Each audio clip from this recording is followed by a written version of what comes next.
Good afternoon, everyone. Thank you for joining us. We'll get started in just a few moments.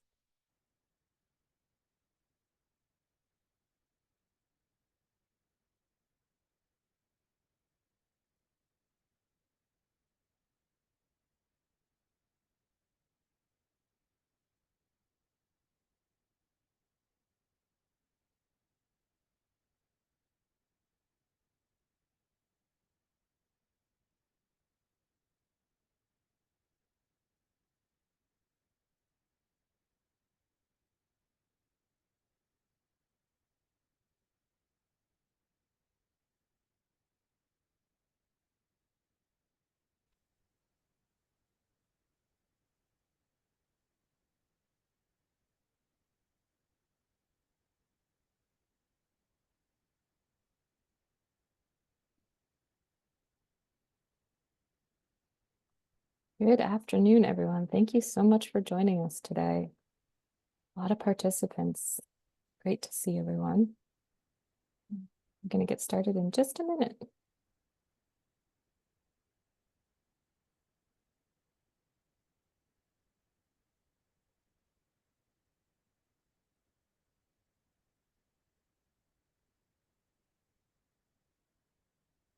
Adam, I see your hand up.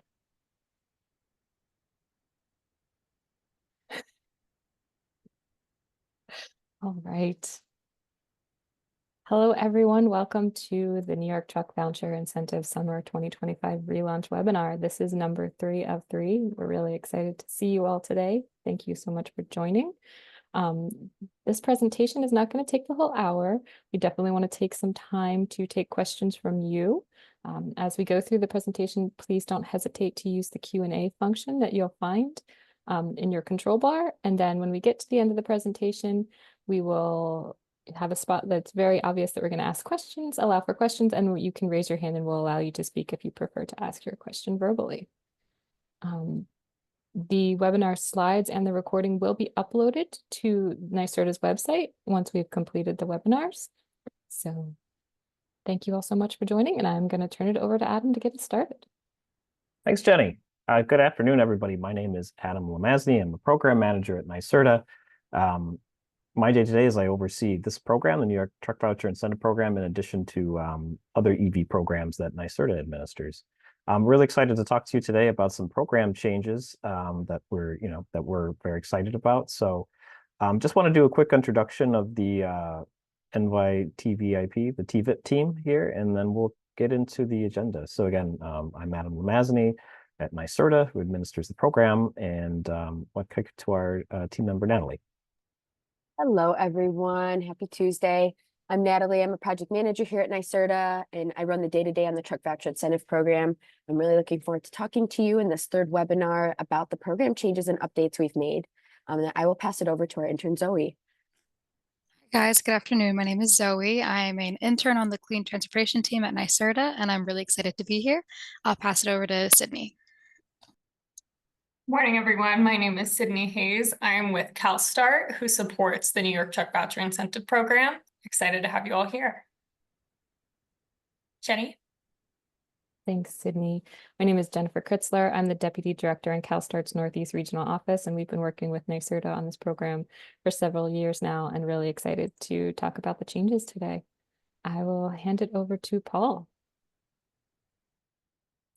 Hi, everyone. My name is Paul Mallard. I work at the Center for Sustainable Energy, and we operate as the Voucher Help Center for the Truck Voucher Incentive Program. Great.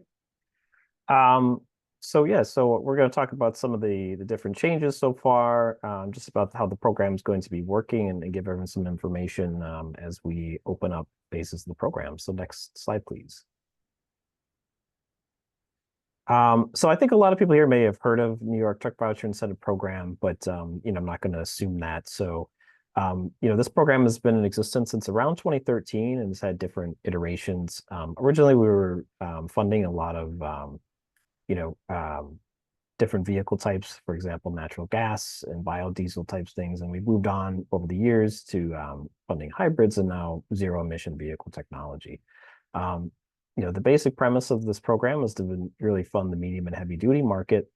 The main structure of the program is that it's a point of sale. So when you go to make a purchase of a vehicle, you're going to get a voucher from us. So the discount's applied at the time of sale, which we find is, typically more effective for people trying to afford the cost of new emerging technologies, and, doing this until such a time where pricing comes down and becomes more comparable with current market internal combustion vehicles. It's really kind of a multi-pronged process. So everyone's involved. So not only just the purchaser or the fleet of the vehicle, but also the dealers. We'll talk a little bit more. Vehicle dealers, ones who actually are the ones applying to NYSERDA on your behalf. And then the manufacturers, of course, come in with their the vehicles and equipment, and they apply for eligibility to the program. So it's kind of a three-pronged process there. And we'll get into funding eligibility next, but just so everyone knows, the funding is actually open to public and private entities as well. So this is excluding the federal government, but municipalities, agencies, but also commercial vehicles are the target audience here. Next slide, please.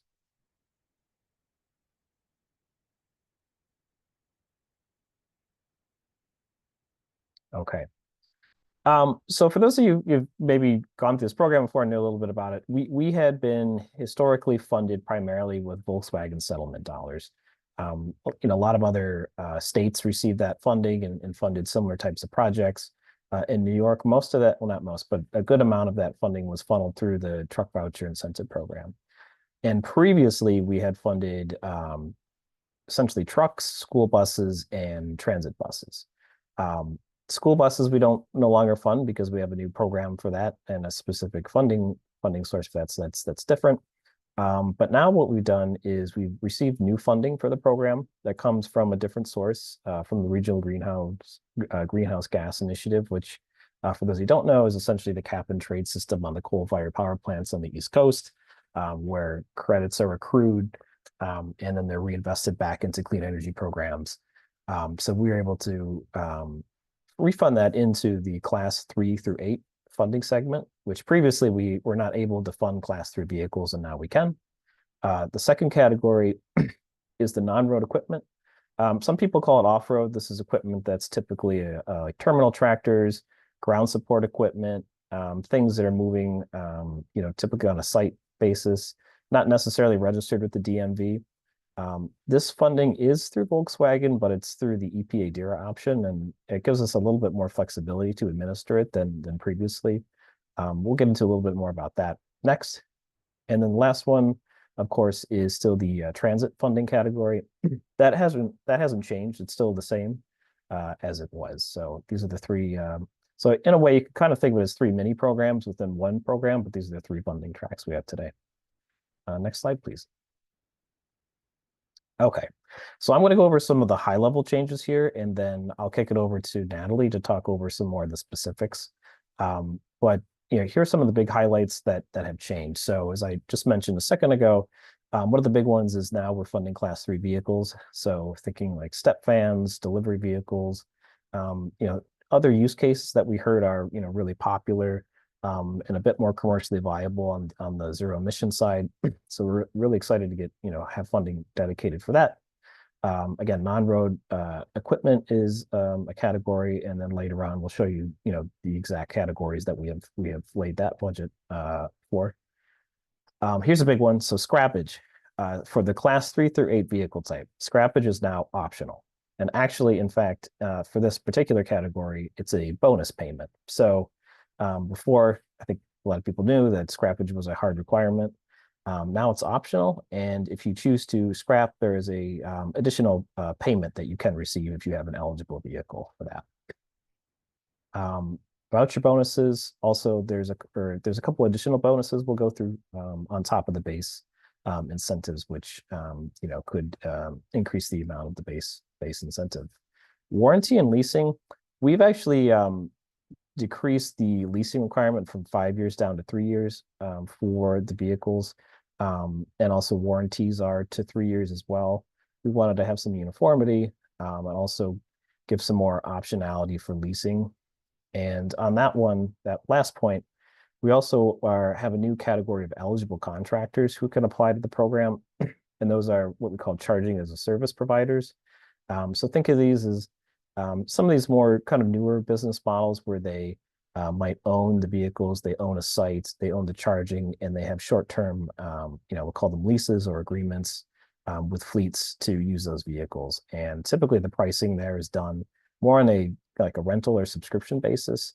So these entities are eligible to apply for vehicles, which we have a special category for them, but that's a new development here. And last one for everyone to know is more of a PSA is even if you had a vehicle that was eligible for the program before, you do need to reapply to have that vehicle reviewed by us. And if you're an eligible contractor or dealer with us, you do need to reapply, which that process is just opening pretty soon. So these are the main things, and I'll kick it over to Natalie to walk us through the rest. Hello, everyone. So before we get into the more specific program changes, I want to just go over how the program actually works and the major parties that are involved in this process. So really, there are three major parties that are involved in this process. We have our manufacturers, we have our contractors, which we call dealers in the program, but for Salesforce application purposes, they're contractors to NYSERDA, so we label them as both. And then also we have our fleets, which is our going to be our vehicle and equipment purchasers. So first, our manufacturers, these are original equipment manufacturers or upfit or retrofit manufacturers, so repower manufacturers that produce and assemble vehicles and equipment eligible in our program. Then we have our contractors, which is our dealers in the program. So this is anyone, they're a dealer or vendor that market and sell approved vehicles and equipment through the program. These are also the folks that receive the voucher payment unless you're with a scrappage bonus, which we'll talk about in a minute. And you'll receive the payment. You also are the one applying for the fleet. So you will be the one mostly involved in this application process, gathering the documents and applying. And then we have our fleets, which are purchasers. These are commercial, nonprofit, and non-federal government fleets. So other fleets, municipalities, and state fleets are eligible for this funding. Just federal government is not eligible. These are the folks that use the point of sale voucher to purchase or lease the new vehicles and equipment throughout the program. Next slide. Thank you. So here is a very shortened process. So this is, we call it a process at a glance. These include all the major parties and all the major steps involved.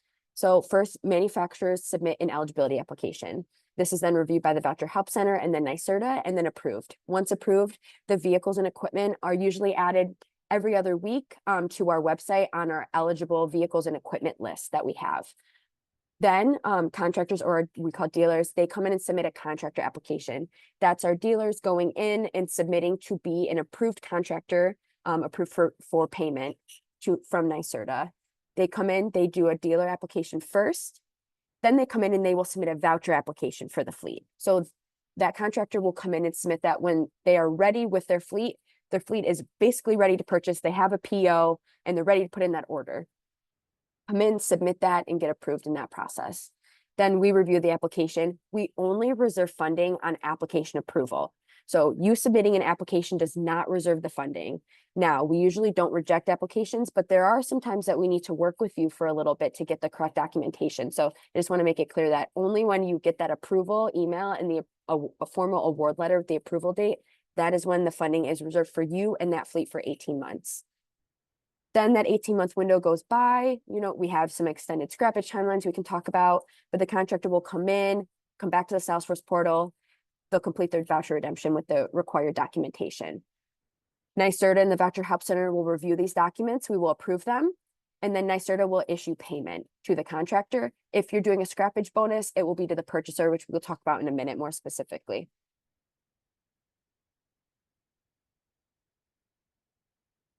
All right. Now getting into our three different funding tracks that we have. So the first one is our class 3 through 8 zero emission vehicles. So we're really excited to announce this because it's with the Regional Greenhouse Gas Initiative funding, which is a lot less restrictive than the Volkswagen settlement we had before.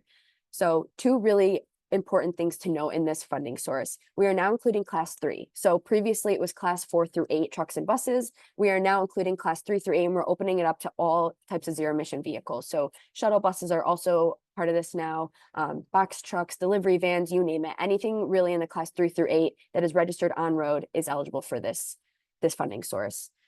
A second really important part to note is scrappage is now optional. It is now going to be a bonus. So not only now is it not required, but you will receive money if you choose to scrap a vehicle model year of 2015 or older.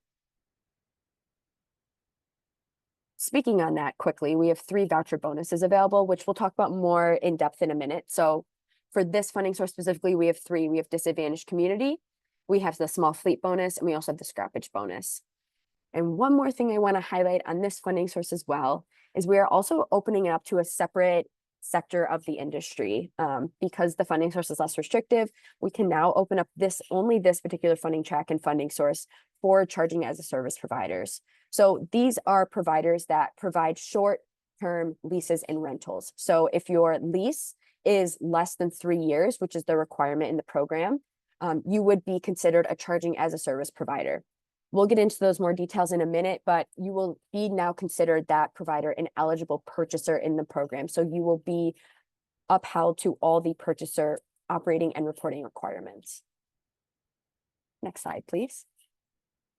All right, here is just a chart quickly on how we broke up our funding for the class 3 through 8 zero emission vehicle category. So as you can see, we have our vehicle weight classes on the left. Class 3 and 4 is allocated 15 million of the budget. Class 5, 6, and 7 is allocated 10 million of the budget, and Class 8 is an additional 10 million for a total of 35 million in incentives in this funding bucket. I also want to touch on just quick our purchaser caps. So our purchaser cap is that one single vehicle purchaser cannot apply for more than 2 million in vouchers per year. So that clock starts when you submit your first voucher application. Now, once you hit your 2 million cap, your entire 2 million in that first round of applications has to be completely fulfilled and closed for you to then access that next 2 million in applications. Next slide, please. I will just stay here for a minute so folks can take in our voucher amounts. We changed how it was previously. In the old version of the program with the Volkswagen settlement, we did incremental costs that was required by the funding source. Now with this class 3 through 8 money with the RGGI, the Regional Greenhouse Gas Initiative money, we now have opened it up to, similarly, if folks know our school bus program here at NYSERDA, we have a base incentive with bonuses, which is a very popular incentive model. HVIP out in California has the same model. A lot of people like it, and that was a lot of feedback that we got. So we are now able to implement it. So as you can see on the left-hand side, the voucher amounts go by vehicle weight class. So you have class 3 all the way to actually up to class 8 fuel cell. We've now added an additional $85,000 on the class 8 base incentive amount. We recognize through our research and industry feedback that a lot of class 8 fuel cells are significantly higher priced than a regular class 8 battery electric truck. So we saw that, we heard you, and we're giving a little bonus on top of that for the class 8. So we have all the way up until that.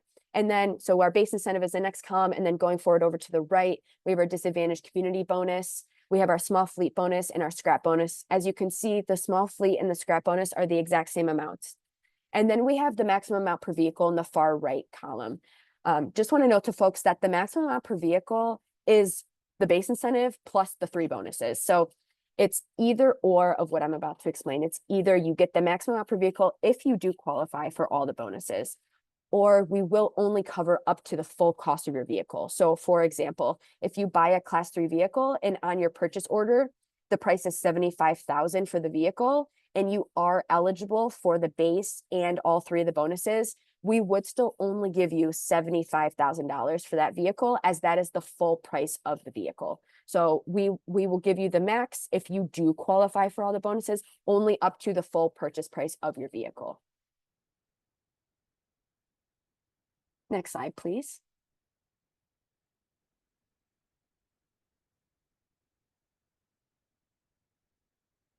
Now, getting into more of our bonuses now offered for the class 3 through 8 category. We have our small fleet bonus. This is verified by the Federal Highway Administration Safer database for your commercial fleet.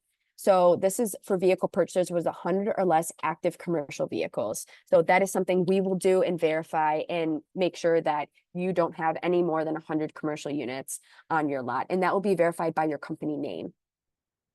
We then have our disadvantaged community bonus. So these are vehicles that are located within disadvantaged communities or within 0.5 miles from the DAC line. This will be calculated and figured out if you receive the bonus or not based on your depot address. So if your depot address is within the DAC, according to the NYSERDA map, or if you're able to on Google Maps or another map software, you're able to draw that 0.5 line between the line of the DAC and the depot, and it's within 0.5 miles, you will also be eligible for that. And let us know. We are willing to help with that analysis as well. If you're confused, NYSERDA, we do manage our own disadvantaged community map. So that is how we determine that bonus. And then lastly, we have our scrappage bonus.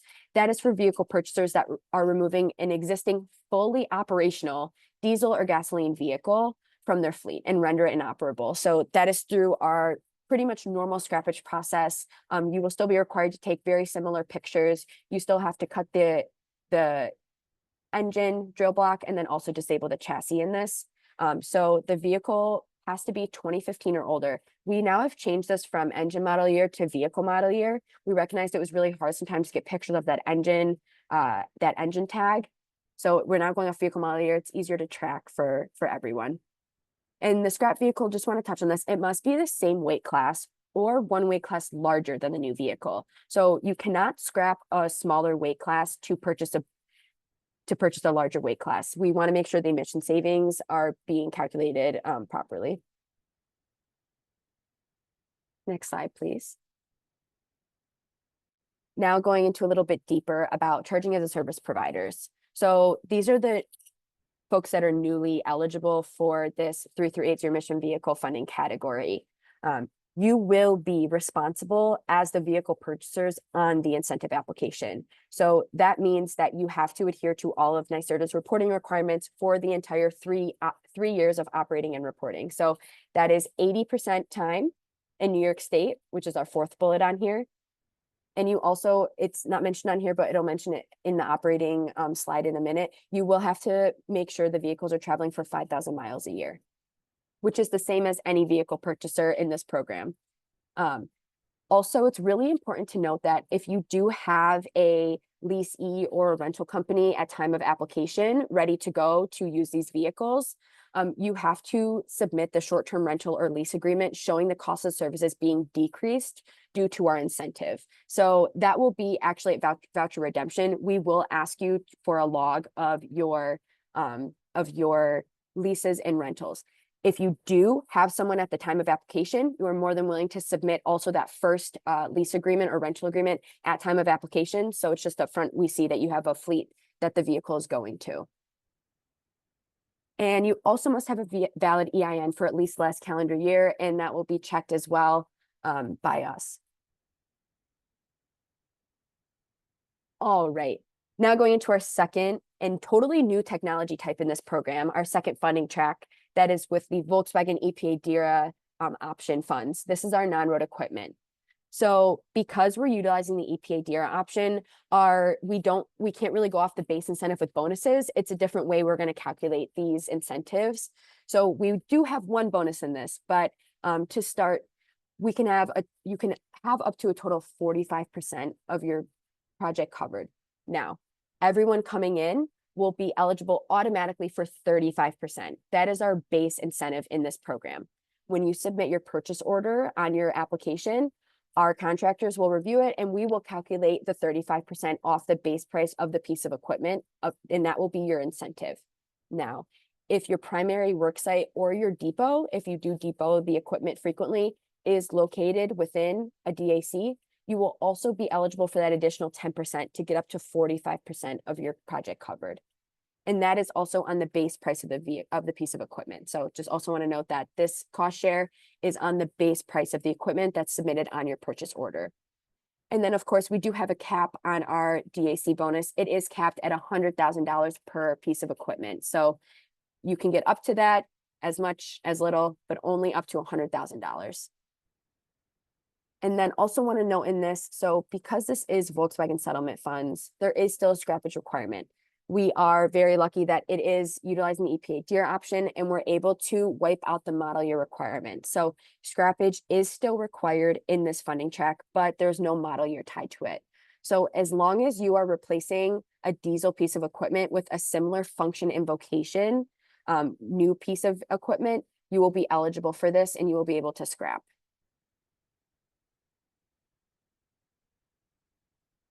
I'm going to let this slide sit for a minute Here's also our budget breakdown we do this one by equipment type.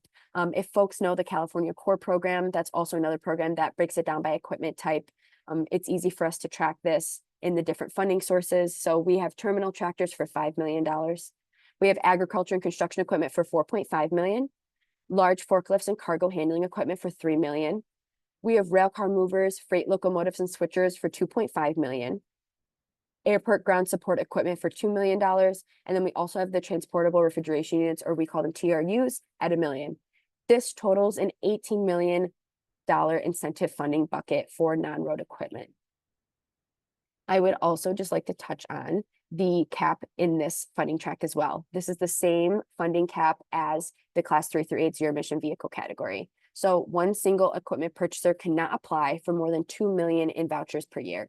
And that is the same exact track as the previous funding source. So 360-day calendar period.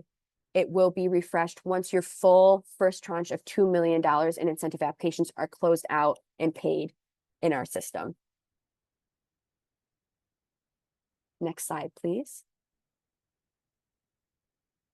All right, going to touch on our transit buses quickly, but not too much, because they are only eligible for the 5 transit agencies located here on the slide. So the Capital District Transportation Authority, Niagara Frontier, Rochester Genesee Regional, Suffolk County, and Westchester County Beeline bus system are the only 5 eligible New York State transit agencies eligible for transit bus incentives right now. We have only about $1.5 million left in incentives left over from the original Volkswagen settlement, which I think, Jenny, if you go over to the next slide for us. Yep, thank you. This just shows the incentive amounts. This is the exact same as the program before. It is still funded by the Volkswagen settlement. So just wanted to stick that here. So if you're one of the 5 transit agencies, you would still be eligible to unlock the rest of that $1.5 million. But otherwise, unfortunately, transit buses then, if you are a private transit agency, you would be eligible for the class 3 through 8 zero emission vehicle category if you have transit buses or some sort of smaller shuttle buses or vans that you operate for your fleet.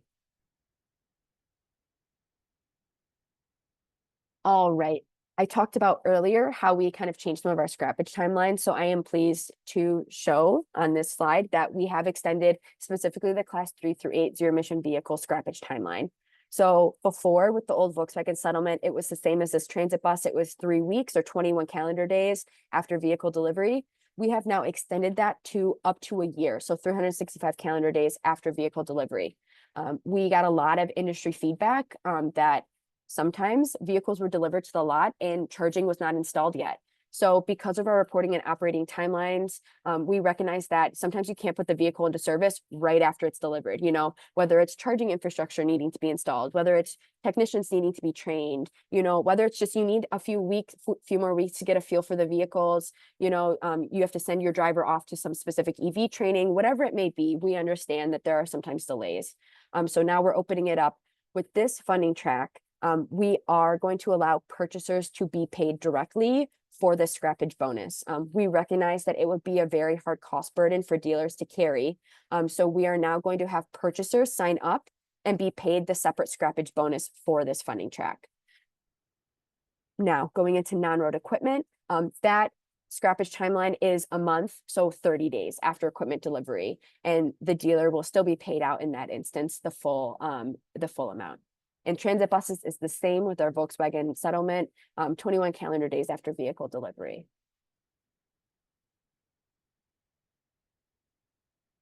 All right, this is one of the most important slides of this entire presentation because it shows our operating and reporting requirements for all 3 funding tracks. So, a few things here. Starting off with class 3 through 8 zero emission vehicles. So, vehicle purchase must continually register and domicile the vehicles in New York State throughout the 3-year reporting period for 3 through 8 zero emission vehicles. During that 3-year period, you also have to operate the vehicles 80% of the time in New York State for 5,000 miles a year.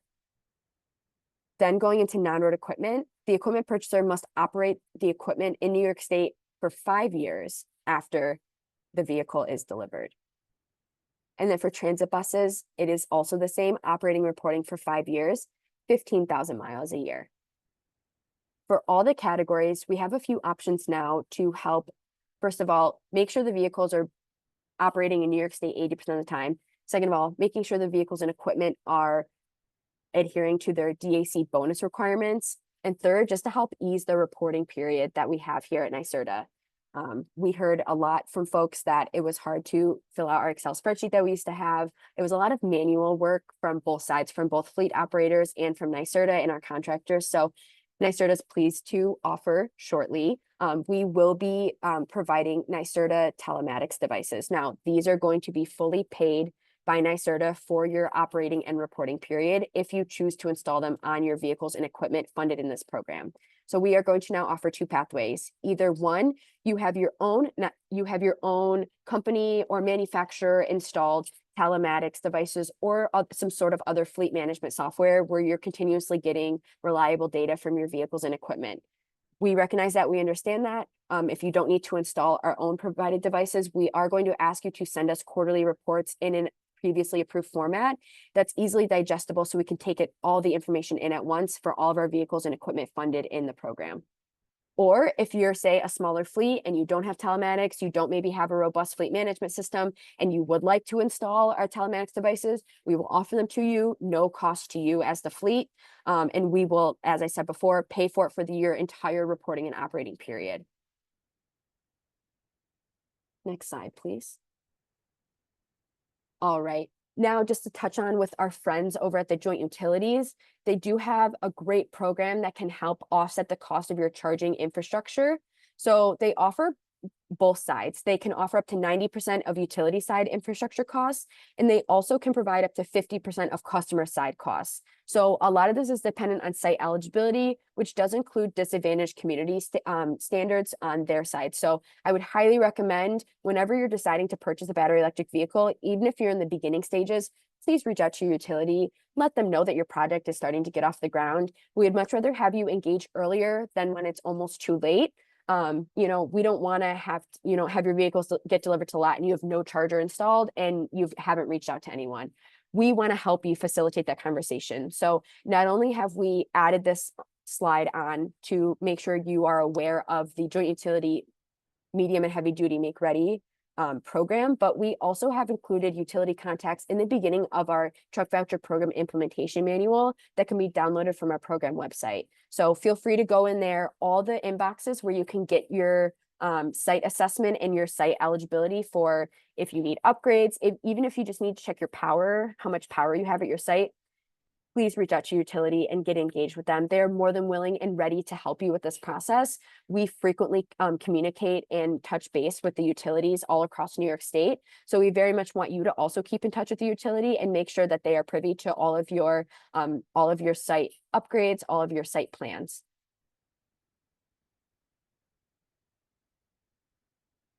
All right, that is all for me today. I want to highlight quickly our amazing Voucher Help Center that is managed by Paul and his folks over at the Center for Sustainable Energy. They manage the intake of all eligibility, contractor, and voucher applications. So when you're emailing with anyone at this general email inbox, they are the first point of contact that can help you. Them in the second round of review. So they review everything first. They will work with you to get the correct documents, and then they send it over to me at NYSERDA for review and approval. The second bullet says they work with us to deny and approve and process applications. Feel free, any questions you have in the program, feel free to send them over to them. They are very quick at answering questions and they are always here to help. And I can say that with high confidence. Thank you so much for sitting on this webinar. Feel free to keep asking questions in the Q&A. Here is our program website. You can sign up for the newsletter here. Again, is our contact for the Voucher Help Center, and I will pass it over to Jenny. Thank you all so much for attending today. We're seeing lots of questions coming in through the Q&A portal, so thank you for submitting your questions. Paul has been answering them deftly as the presentation has been going along. We'll take some time now and continue to answer questions here for you. If you have a question that's more complicated or you would like to ask it verbally, please do raise your hand and I will allow you to ask it.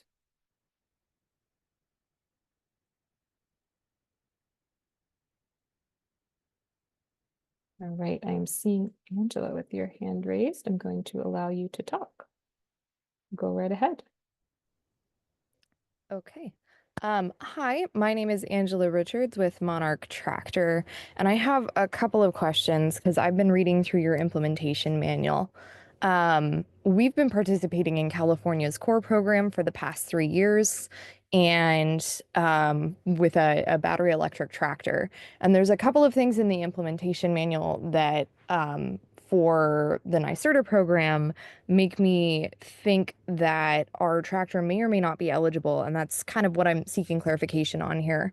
So the first thing is when I'm trying to submit a manufacturer or an OEM application, it's making me put in a GVWR even though I'm selecting non-road vehicle, which non-road vehicles don't have a registered GVWR, and the tractor is below the 10,000 pound threshold that you have there.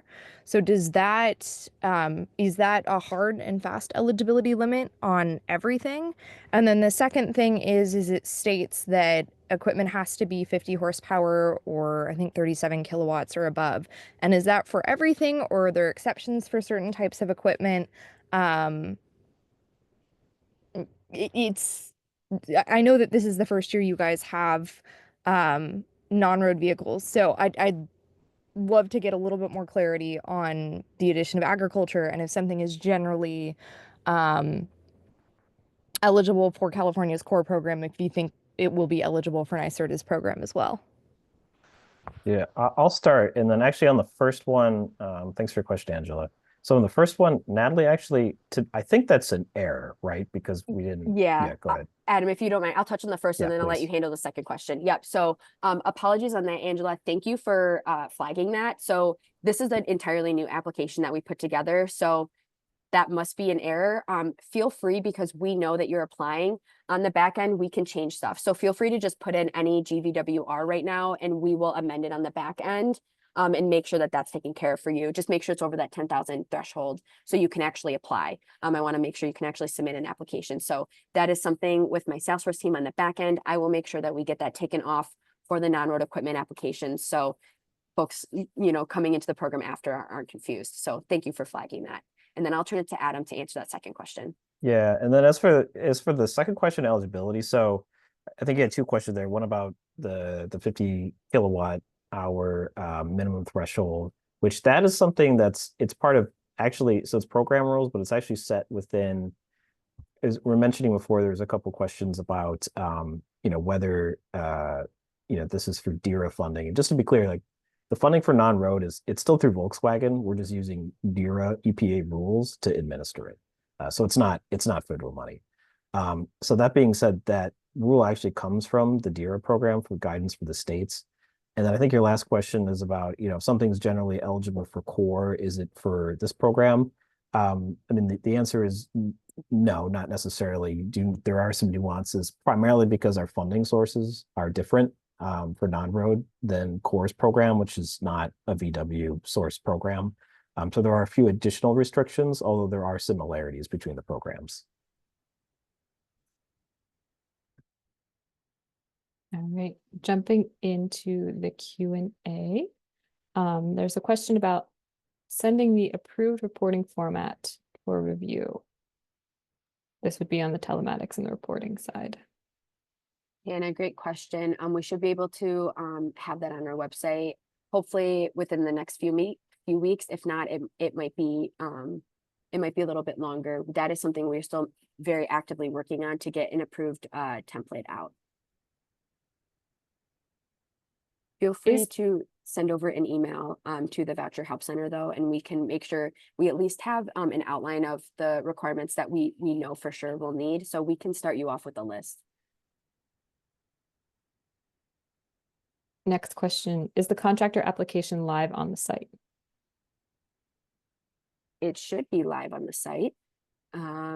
David, I would recommend first opening an incognito window and seeing if you can copy and paste the URL into that window and apply that way. I'm not sure why it's not letting you select a program family or program, so apologies for that. But the application is live. Next question, 80% use requirement in New York State, is that mileage or time or something else? So that is time. So 80% is regarding to your time, and then the mileage is 5,000 miles a year. Yeah, and just a little clarity on that one. It's typically for the vehicles that are registered on road, it's a mileage based thing, whereas the non-road equipment is because it's hours, usually because it's not moving as far, right? That's more based on the hours of use. Is there a definition for construction equipment or a list of equipment that qualifies for the non-road side? Many customers use mobile power units on construction sites.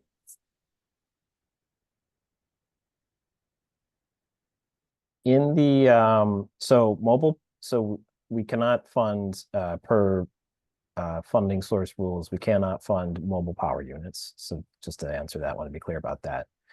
Yes, in the implementation manual, there are definitions that outline like what is considered construction equipment or agriculture, these other vocations. But we do not keep a list. The only list of any equipment or vehicles we have are going to be what is officially approved from the the eligibility process, and that will be put on our website. But we don't keep a list otherwise.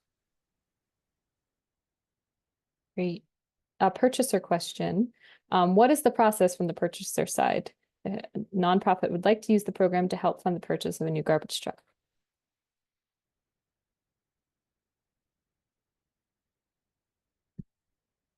So to start that, the purchaser applications are not open yet. Natalie, would you like to elaborate on that? So, Brenda, I would recommend first engaging with a dealer, seeing what garbage truck you would like to purchase, and check with them one of two things. First, the manufacturer needs to have applied and gotten approved for that garbage truck model. So that's the first step. Then your dealer needs to be an approved dealer in our program. So they will need to apply as a contractor to NYSERDA, submit an application, and become approved. Then you, as the purchaser, would then initiate a purchase with that dealer, with that eligible EV garbage truck, and the dealer will apply on your behalf. So that's the typical process. If you by chance know the model that you're looking at and you want to drop it in the chat, I can just do a quick check to see if it's been approved so far. We only have 17 models for class 3 through 8 that have been approved. And I do not believe any of them are garbage trucks. So I actually don't think that it is approved as of yet. But in our previous program, we did have garbage trucks that were approved and eligible. So I'm foreseeing that they will come in again as well. Great. For non-road equipment, is there a use or hour requirement for the scrapped equipment? Yes. So Daniel, there are. They are located in our program manual under the eligibility for non-road equipment. So I will let Paul, if you would not mind, answering Daniel's question and just letting him know where in the manual that information is. And then also a question from Daniel, is the telematics reported by the manufacturers, the dealers, or the fleets? And that's it will be reported by the fleets. So it is the fleet as the vehicle or equipment purchaser's responsibility to report it back. Now, if your manufacturer, installed a device and you have access to that, that's great. That's probably where you can pull most of your information with the parameters that we ask for and send them over.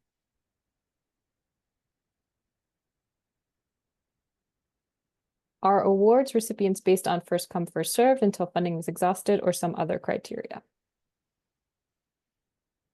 They are first come, first served, but it is on application approval. So I do just want to note that just because you submitted an application with us does not mean that it is reserved 100% for you. It is only when you receive that approval email, and the dealer and the purchaser will receive that email, and the dealer will receive a reward letter on behalf of your fleet for reserving that funding amount for you. Yeah, and just to underscore that, like we really are trying to reward, or not reward, but encourage ready. So there is a lifetime of like a project can be, you have to complete it. So we don't want things to sit, and we will definitely adhere to that. So once your project is in and it's approved, it's, essentially reserved for the amount of time it takes for the per the implementation manual. But it's not reserved in perpetuity. Next question, can we apply for the TVIP incentive if we are located in New York City territory, Hunts Point specifically? Good question. So if you are looking for equipment, yes, of course, because that's not an eligible funding category in the New York City Clean Truck Program. And then your eligibility for New York City Clean Trucks would be right now if you have scrap vehicles for the program. If you do not, that would allow you to move on to eligibility in our program and be reviewed. Yeah, we do recommend, though, if you're in New York City, definitely start first with the New York City Clean Trucks program, because they are actually they're in the process of making some changes to their program as well. So normally we, defer to them first, and, if something's not eligible for their program, then usually people come to the New York TVIP program.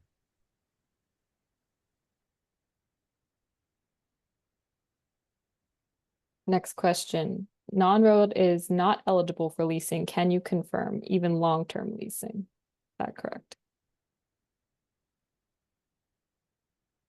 That is correct. And that's per terms of funding agreement, the source of funding.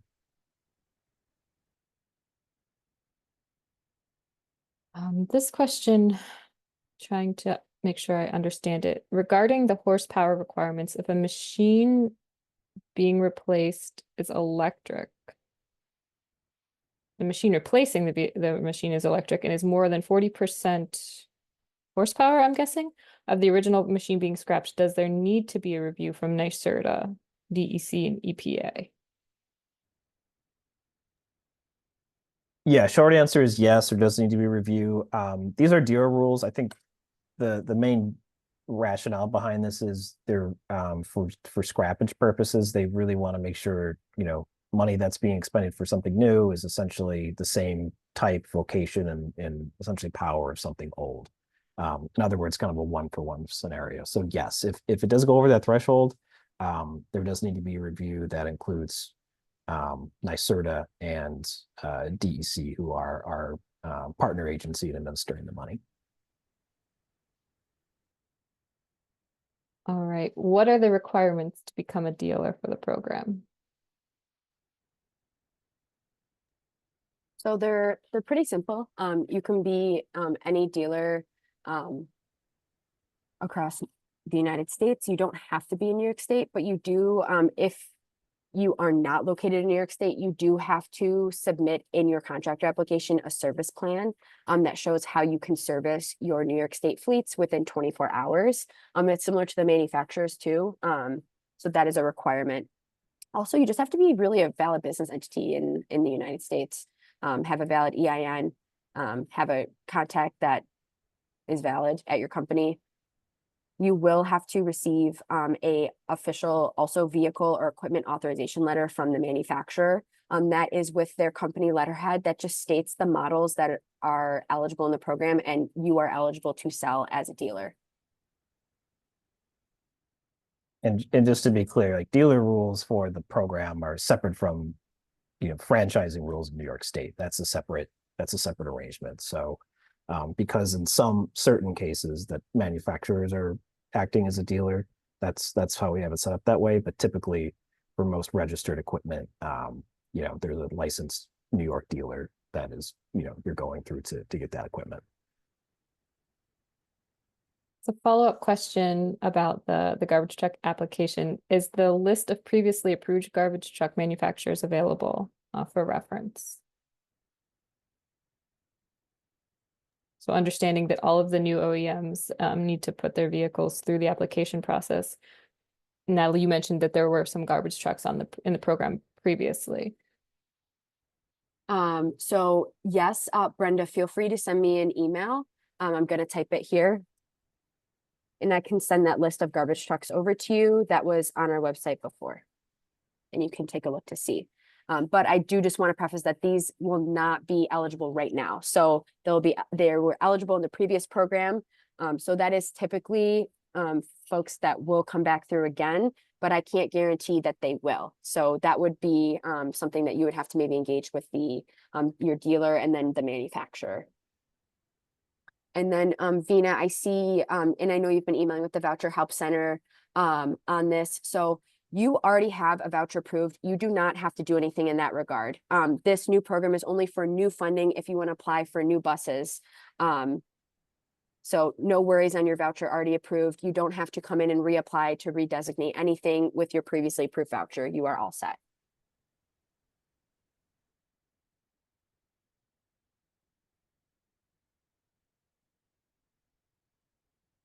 All right. There are no open questions in the Q&A. So take a moment here to let anyone who might have been shy speak up now. If you have any questions. Obviously, you know, being able to speak to the NYSERDA team and to the help desk team does not end here today. There's a lot of information available on the website. The Voucher Help Center is there for you by email or the phone number listed.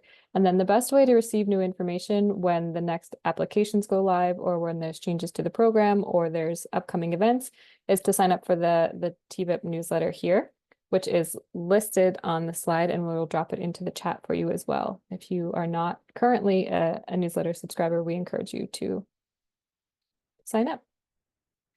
Yes, so the question has come through, will the recording of this be available? Yes, we will be uploading the slides and the recording to the website shortly after the completion of the webinar series. A couple more questions have come in. Thanks to everyone for bringing those through. If this out-of-states OEM is also the approved contractor, does it mean the signed PO would be between the OEM and the fleet? Is there any information that needs to be included? Correct. So Hannah, yes, you would be then the approved dealer. So yes, the PO would need to be between you as the approved dealer and the fleet. We do like to see the base price of the vehicle. So only show us, so like, for example, if the fleet that you are working with gets any upgrades to the vehicle or gets like special paint or maybe upgraded windows, that's great, but we don't cover that. So please make sure you designate on your PO if they're getting a special wrap, for an extra $3,000. We will not cover that in the base price of the vehicle. So please make sure you do in your PO state the base price of the vehicle if you were to sell it just plain and at your standard model. And then if they do any additions, please mark those separately, and we will only take the incentive from the base price.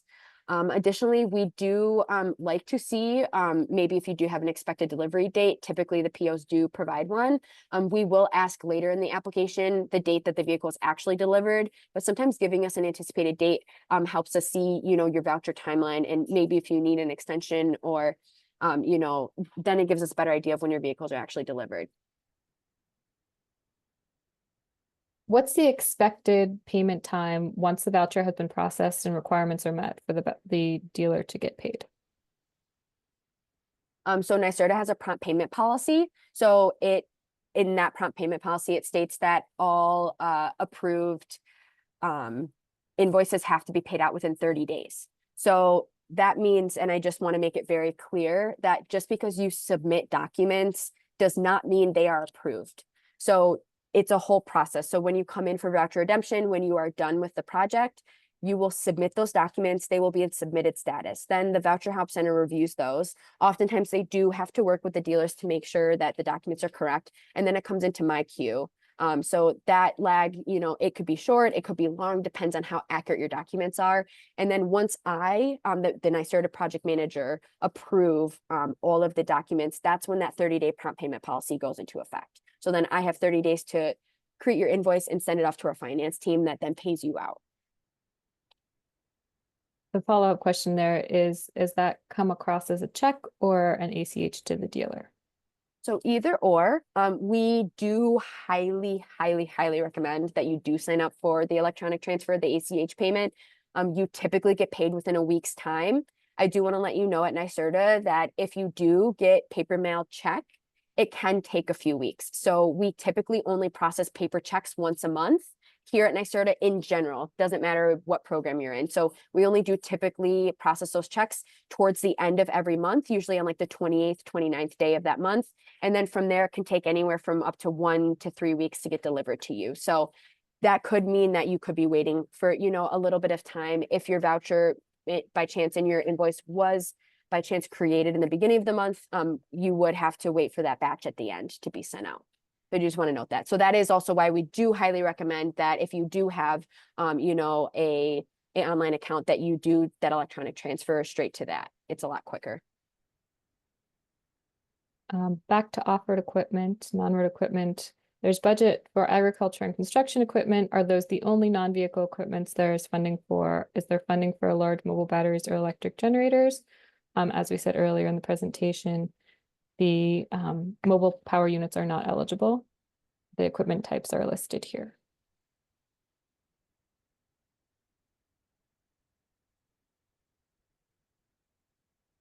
And the last question in the chat, does the box or other upfit,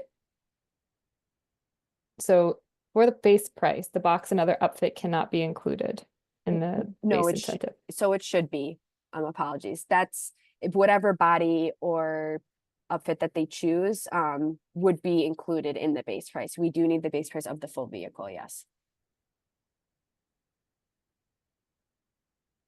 Excellent. Angela, I do see your hand up. Is that a new question or is it still up from before? Yeah, one more quick question. And it's another two-parter. Sorry about that.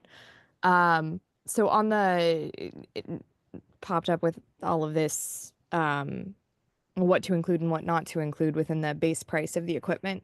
So the warranty requirements per the implementation manual are beyond the standard warranty that we offer.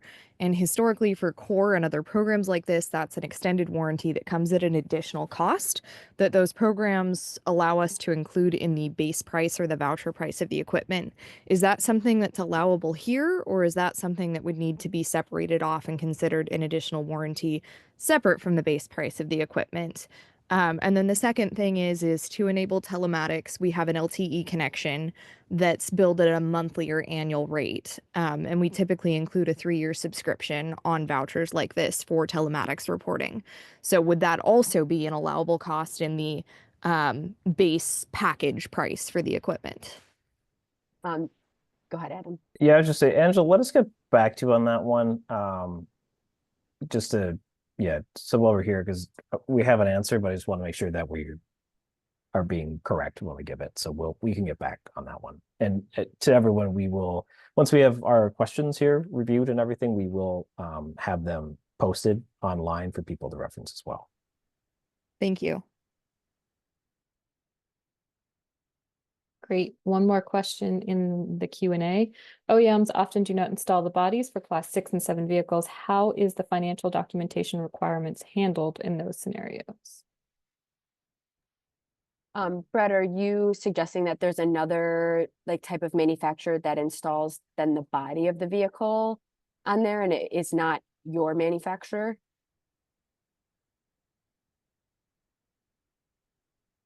I'm not really sure what TEM stands for. I don't know if anyone else on this call by chance knows. Yeah, Brett, if you are able to raise your hand, we can allow you to ask your question verbally. Fantastic. There you go.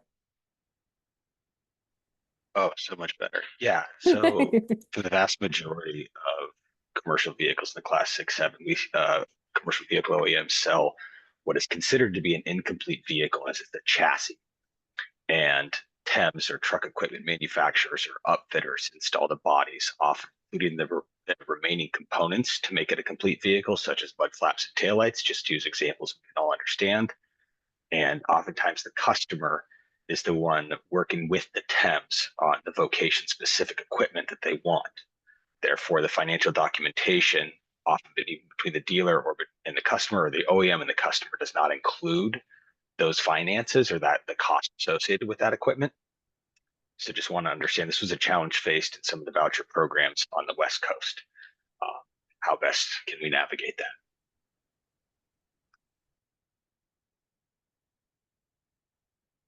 So I know from the manufacturer side, for the eligibility application, we typically do ask them to submit like an average like body quote, so we get an idea of the price. That's what I would recommend, and then we would most likely just take that average body price. Recognizing that, Brett, correct me if I'm wrong, that so the fleet would have actually then the purchase orders for both of those sets, correct? And not really the first manufacturer assembling the chassis would have that quote for the body. Yeah, Okay. the fleet would have a purchase order to the dealer, and if the dealer's the contractor administering the voucher, they would often not have visibility into the PO coming from the fleet to the body manufacturer. Okay. It's been a challenge in the past because a lot of these large fleets that operate 3PL or Class 6-7 often have very lucrative relationships with bodybuilders due to the volume of sales that they have, and that is considered proprietary business information for them. It's been a challenge again with for example, the California HVIP program to show all that financial documentation while maintaining CBI. Understood. That is a question I will get back to you on. Awesome, thank you. Yep. All right. Well, thank you everyone so much for joining us today. We are at time for the webinar. Again, a lot of great questions, a lot of great engagement. We love hearing from you. So please do continue to reach out. Visit us on the website via the Voucher Help Center and do sign up for the newsletter. Thank you everyone for attending today and hope you all have a wonderful afternoon. Bye now. Thanks, everybody. Thank you, everyone.